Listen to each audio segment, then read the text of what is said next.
Oke, selamat pagi anak-anak. Selamat Selamat Pak. pagi, Pak. Pak. Ya, bagaimana kabarnya hari ini? Selamat pagi Pak Guru. Sehat, Baik, Pak. Baik, Bapak. Sehat. Ya, oke. Sehat semua ya, tetap semangat ya. Selalu semangat Pak Guru. Semangat Pak Guru. Ya, sebelum kita mulai pembelajaran kita, Bapak Guru pimpin kita dalam doa untuk sebagai ucapan syukur kita kepada Tuhan ya. Mari kita Ya, Pak berdoa Guru. menurut agama kita masing-masing. Doa dimulai. Selesai.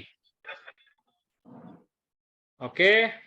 Bagaimana hari ini ketua kelas semua hadir? Sudah teman-teman semua hadir? Hadir Pak Guru. Hadir Pak Semua Guru. hadir ya? Oke, Hadir semua baik. itu Pak Guru. Ya. Sekarang kita akan masuk dalam pokok materi kita yang baru, yaitu alat pembayaran. Nah, kalau kita berbicara masalah alat pembayaran, tentu kita berbicara apa? Kita berbicara uang ya. Uang, Pak. Ya. Di SMP dulu sudah pernah belajar tentang uang? Sudah Pak Guru. Sudah, Ya. Pak. Ada yang bisa berikan satu pengertian tentang uang? Bisa Pak Guru. Pak Guru, uang adalah alat untuk membeli barang. Saya Ya, tambahkan Pak betul, Guru. betul. Uang Ya, adalah betul sekali. alat pembayaran yang sah. Ya, betul sekali. Semuanya jawabannya betul semua ya. Nah, Jadi sebelum kita melanjutkan materinya, setelah kalian atau setelah kalian kita belajar alat pembayaran, nanti diharapkan siswa semua dapat mendeskripsikan sejarah uang, dapat mendefinisikan pengertian uang, mengidentifikasi fungsi-fungsi uang, kemudian mengidentifikasi jenis-jenis uang, dan membedakan alat pembayaran tunai dengan non-tunai. Nah, itu yang harus kita capai hari ini. Nah, kita berbicara alat pembayaran tunai. Nah, alat pembayaran tunai ini lebih banyak memakai uang kartal dan uang logam. Jadi uang kartal masih memainkan peran pentingnya, khusus di transaksi yang bernilai kecil. Nah, jadi kalian harus tahu bagaimana sejarah uang. Jadi sebelum ada uang, untuk mendapatkan barang, itu masyarakat menggunakan sistem barter. Nah, masih ingat apa itu sistem barter? Masih, Pak Guru. Barang ditukar dengan barang, Pak. Ya, barang ditukar dengan barang. Jadi kalau kita menginginkan suatu barang, berarti harus kita tukarkan dengan kita punya barang juga untuk mendapatkan. Contohnya ini di sini untuk mendapatkan beras harus ditukar dengan tomat, begitupun yang lainnya.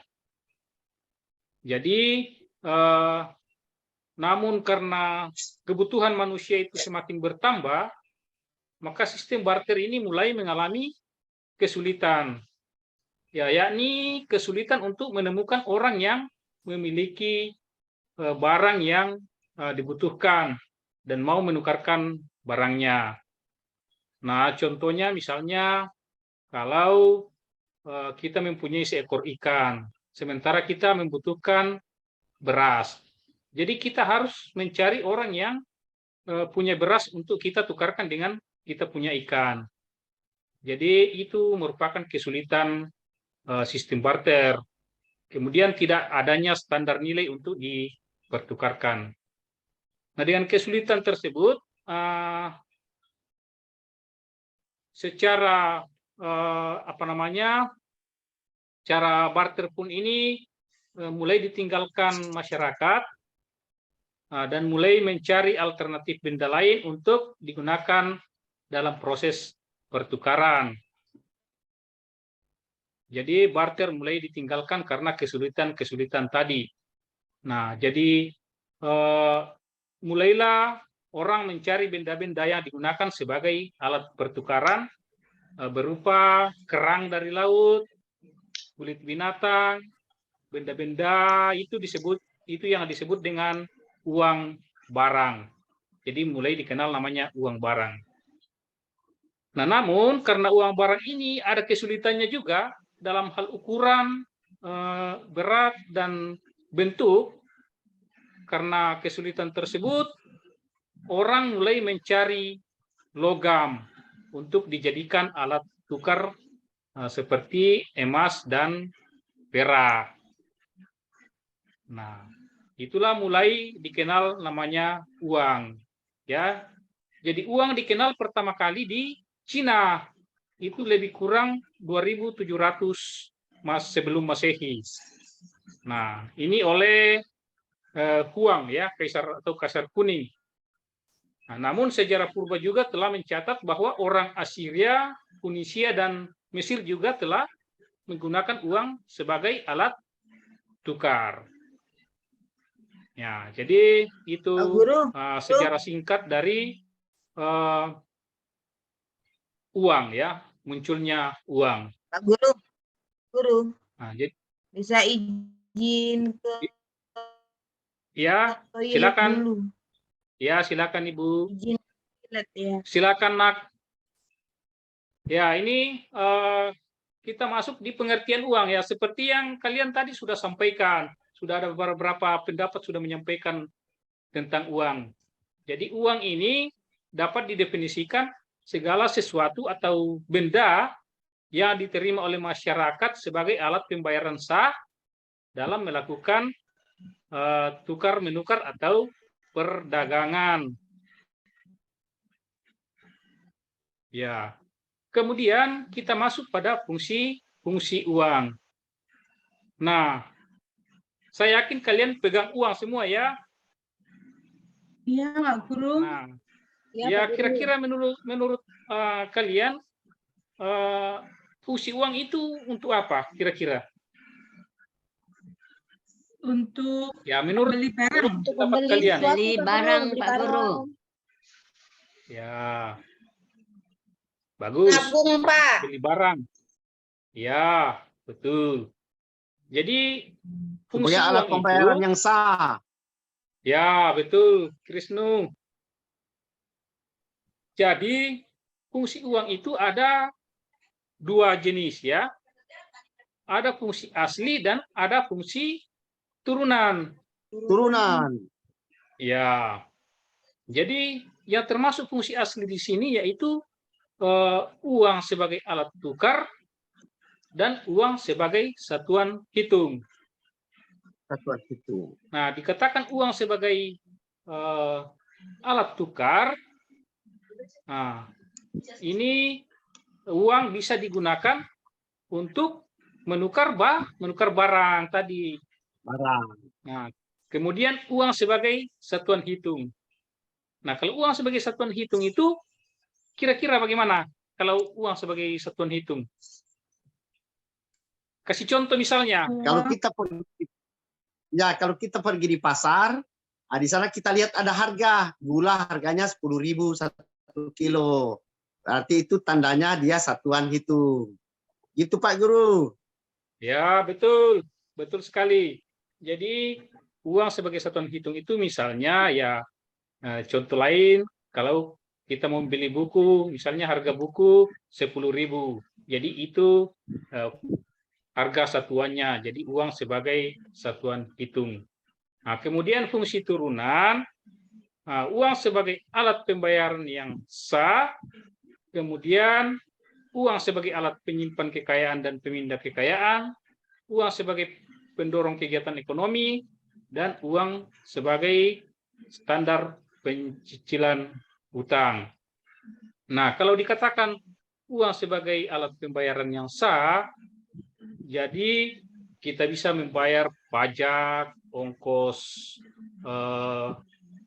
transportasi, tagihan listrik. Nah, itu semua untuk diterima sebagai alat pembayaran yang sah, fungsi sebagai alat pembayaran yang sah. Kemudian sebagai alat penyimpan kekayaan, ya seperti kalau kita menabung, kalau kita punya uang lebih, kita selalu tabung. Jadi uang yang kita tabung itu merupakan kekayaan kita. Makanya uang sebagai alat penyimpan kekayaan. Nah, kemudian uang sebagai pemindah kekayaan, nah, misalnya kita mau membeli sebidang tanah, nah, dengan cara kita harus menjual, kita punya mobil misalnya. Nah, harga dari mobil itu kita pakai beli tanah. Jadi otomatis kekayaan dari mobil berpindah menjadi sebidang tanah. Nah, itu sebagai fungsi uang sebagai pemindah kekayaan.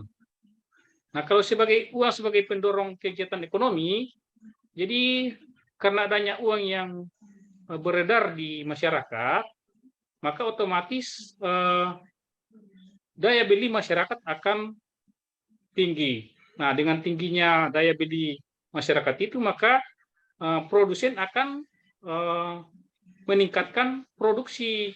Nah, dengan meningkatnya produksi itu ya otomatis akan mendorong kegiatan ekonomi. Nah, kemudian uang sebagai standar pencicilan utang. Ya, misalnya kalau kita punya kredit di bank, nah uang ini kita bisa pakai membayar cicilan. Nah, itu sebagai standar pencicilan. Nah, kira-kira dari fungsi uang ini ada yang belum dimengerti? Ngerti, Sudah Pak. mengerti semua ya? Mengerti Pak Ya. Guru. Ya sudah Pak Guru. Ya. Nah, sekarang kita masuk di jenis-jenis uang. Nah, yang kalian tahu itu jenis-jenis uang itu berapa? Uang kartal dan uang kertas. Uang logam kertas. Ya, Yang betul. mana, Uang Pak kartal Guru? dan uang kertas. Uang logam dengan uang kertas. Ya, betul. Uang Jadi kertas. kalau secara umum uang dapat dibedakan menjadi dua, yaitu uang kartal dan uang giral. Nah, kalau Dan uang uang giral. kartal, ya uang kartal ini terbagi menjadi dua lagi. Ada uang logam dan ada uang kertas. Ya. Tapi kalau di daerah Papua, di daerah kita ini, uang Kertas. logam jarang ditemukan ya, atau hampir tidak ada ya. Ya, betul kah tidak? Iya, Di sekitar Pak kita. Guru. Betul. Ya. Ya, Di betul Pak Guru. Jayapura masih ada Pak Guru. Di Oh ya. Jadi di sekarang toko-toko. ya betul. Jadi karena keberadaan uang logam ini hampir tidak ada di sekitar kita, maka akan menjadi tugas kita dalam kelompok yang sudah diatur tadi, yang sudah dibentuk dari minggu kemarin. Ada 4 kelompok.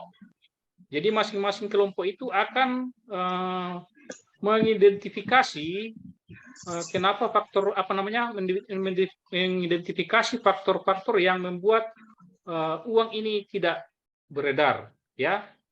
Apa yang menyebabkan? Jadi masing-masing kelompok akan mencari penyebabnya, ya. Jadi nanti diidentifikasi faktor-faktornya kenapa uang logam tidak beredar di dalam masyarakat. Nah, nanti pertemuan berikut akan dipresentasikan masing-masing kelompok. Nah, kemudian kita lanjut di uang kertas. Ya, saya rasa ini uang kertas kalian sudah tahu semua ya. Betul ya? Iya. Ada yang Iya. 1000 sampai 100. Nah, kita lanjut di uang giral. Ini uang giral. Kalau uang giral ini, contoh uang giral itu ada cek, ya, ada cek dan ada bilet giro. Nah, kalau cek ini digunakan apa namanya alat pembayaran, termasuk alat pembayaran non tunai, ya. Jadi cek ini harus syaratnya itu kita harus punya tabungan di rekening giro kita di bank. Nah, caranya ini cek ini kita harus bawa ke bank, nanti bank akan memberikan kita uang sesuai dengan tertulis di dalam cek. Nah, itu mengenai cek. Nah, beda lagi dengan bilet giro. Nah, kalau bilet giro ini kita tidak langsung dikasih uang, tetapi akan dipindahkan ke rekening kita. Nah, sesuai dengan jumlah uang yang ada di dalam tertulis di dalam bilet giro ini. Jadi sudah paham mengenai cek dan bilet giro yang uang giral ini? Bisa paham? Sudah, Pak. Sudah, Pak. Nah, Paham, Sudah Pak. paham, Pak Guru. oke, baik. Ya, Pak Guru. Nah, kemudian kita masuk di alat pembayaran non tunai. Nah, kalau alat pembayaran non tunai itu kira-kira bagaimana kalau dikatakan pembayaran non tunai? Siapa yang tahu? Ayo. Bagaimana kalau pembayaran non tunai? Bayarnya nggak pakai uang, Pak. Ya, jadi pembayaran tidak. pakai uang. Pakai ATM, Pak Guru. Ya, betul. E-banking, Pak Guru. Ya. Jadi Pakai non kartu, tunai ini Bapak. intinya, TN. ya, intinya non tunai ini kita tidak membayar secara langsung dengan uang, tetapi menggunakan, di sini ada alat pembayaran tunai, ada. Nah, tadi kita sudah bicara cek dan bilet giro.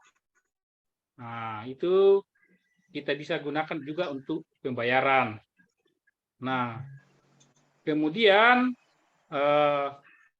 apa namanya alat pembayaran berbasis elektronik, nah yaitu kartu ATM, ada kartu kredit. Nah, sudah ada yang biasa gunakan kartu kredit?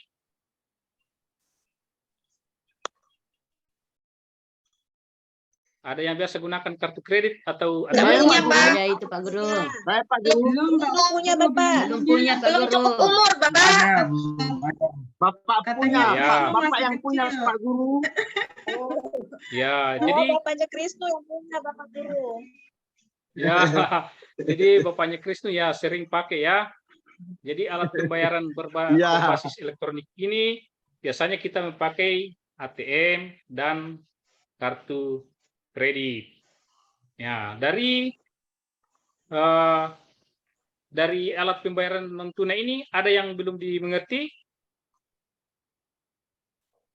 Sudah Pak Guru. Ngerti, Pak Guru. Sudah, Sudah Pak mengerti, Guru. Pak Guru. Ya, jadi oke, baik kalau kalian sudah mengerti semua tentang alat pembayaran non tunai. Jadi dari kita sudah membahas tadi pembayaran tunai dengan non tunai, kira-kira siapa yang bisa dari materi yang kita sudah bahas tadi, kira-kira siapa yang bisa membedakan alat pembayaran tunai dengan non tunai? Ya, mungkin secara sederhana perbedaannya pembayaran tunai dengan non tunai. Saya Pak Guru, saya coba. Kalau tunai itu silakan. berarti pembayarannya langsung dengan uang. Ya, kalau non tunai, Kalau non tunai itu menggunakan alat lain seperti cek. Jadi itu merupakan surat perintah ke bank untuk membayarkan sejumlah uang yang ada tertera di cek dengan nama yang ada di sana. betul sekali untuk anak Nicholas itu sempurna sekali jawabannya. Jadi kalau alat pembayaran tunai itu biasanya kita membayar langsung dengan uang. Sedangkan non tunai, ya biasanya kita pakai cek atau bilet giro atau kartu kredit. Jadi kita bisa simpulkan bahwa uang itu adalah alat pembayaran sesuatu benda yang dapat digunakan sebagai alat pembayaran yang sah yang dapat diterima oleh masyarakat, ya. Kemudian fungsi uang ada fungsi asli dan ada fungsi turunan. Nah, kemudian ada jenis-jenis uang, ada uang kartal dan ada uang giral. Nah, kemudian yang menjadi alat pembayaran non tunai itu termasuk cek, bilet giro, dan kartu ATM dan kartu kredit. Nah, jadi itulah kesimpulan dari materi kita pada pagi hari ini. Saya ingatkan kembali bahwa tugas kita tadi itu masih ingat? Ingat Pak Guru. Ingat Pak Guru. Ya. Saya lupa Pak Guru. Pak Guru, Saya ingatkan lagi ya. Saya ingatkan lagi yang sesuai dengan kelompok yang kita sudah bentuk, ada 4 kelompok, masing-masing akan mengidentifikasi faktor-faktor apa yang membuat peredaran uang logam kurang atau tidak ada di sekitar kita. Jadi masalahnya kenapa tidak ada uang di uang logam yang beredar dalam masyarakat untuk digunakan sebagai alat transaksi. Jadi kira-kira nanti kalian bisa identifikasi. Nah, apa apa faktor-faktor yang menyebabkan itu? Kemudian akan dipresentasikan dalam pertemuan berikut ya. Iya Pak Guru. Iya Pak Guru. Ya, tidak ada alasan untuk tidak melaksanakan. Jadi nanti akan dikasih nilai Pak Guru. tugas masing-masing. Jadi semua mengambil peran di dalam. Nah, itu tugas kelompok kita ya. Nah, yang berikut ini Pak Guru mau tahu sampai di mana kalian pahami apa yang kita sudah sampaikan ini, dengan cara Bapak Guru akan memberikan pertanyaan lewat LKPD ya. Jadi ya Pak Guru sudah ini Pak Ketua kelasnya tolong diambil baru dibagikan ya. Nicholas tolong dibagikan LKPD-nya. Pak, siap Pak, siap. Oke, sudah? Sudah Pak Guru. Sudah Pak Guru. Sudah Pak. Oke. Jadi kalian ada 5 nomor di situ. Kalian jawab ya. Ada di situ pengertian uang, bagaimana sejarah uang, bagaimana fungsi uang, bagaimana jenis-jenis uang, sebutkan jenis-jenis uang, dan tuliskan perbedaan alat pembayaran tunai dengan non tunai. Saya kasih waktu 5 menit dikerjakan ya. Ya. Pak Guru. Baik Pak Guru. Saya jalan-jalan untuk melihat kalian, jangan sampai ada yang contek. Baik Pak. Krisno, itu lihat apa? Krisno Pak Guru nyontek. Wah, tidak boleh nyontek. Tidak nyontek Pak Guru. Saya jujur. Ya. Saya sama dengan Oke, Niko. Kami suka belajar sama dengan Niko. Ya, betul, ya, betul. tapi jangan kerjasama. Ya, kalau tidak boleh kerjasama ya. Nanti di kelompok baru kerjasama. Ini tugas Baik individu. Pak Guru. Mungkin sudah ada yang sudah selesai. Ya. Sudah Pak Oke, Guru. selesai Pak semua ya. Kumpul. Sudah, Pak. Oke. Oke, baik. Nanti dikumpul kembali kita kelas, dikumpul baru serahkan ke Pak Guru.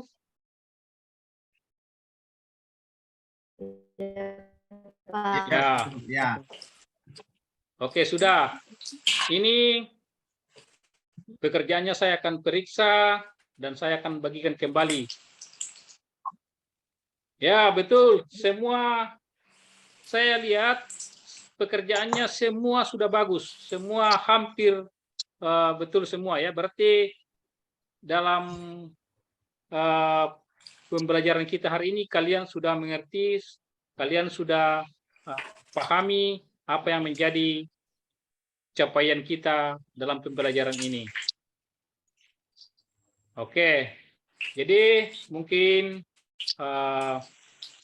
pertemuan kita hari ini sudah cukup karena waktu juga sudah selesai. Untuk itu, untuk menutup pembelajaran kita, saya tunjuk satu orang untuk pimpin kita lagi dalam doa. Desta mungkin? Baik Pak Kita Guru. untuk- Baik Pak Guru dan teman-teman. Sebelum kita mengakhiri pembelajaran kita, mari kita berdoa. Doa dimulai. Doa selesai.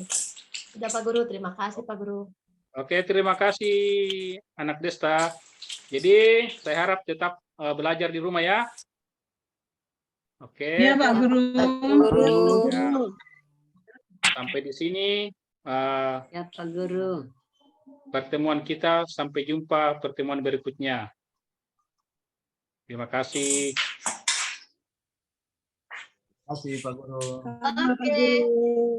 Sukses Pak Guru.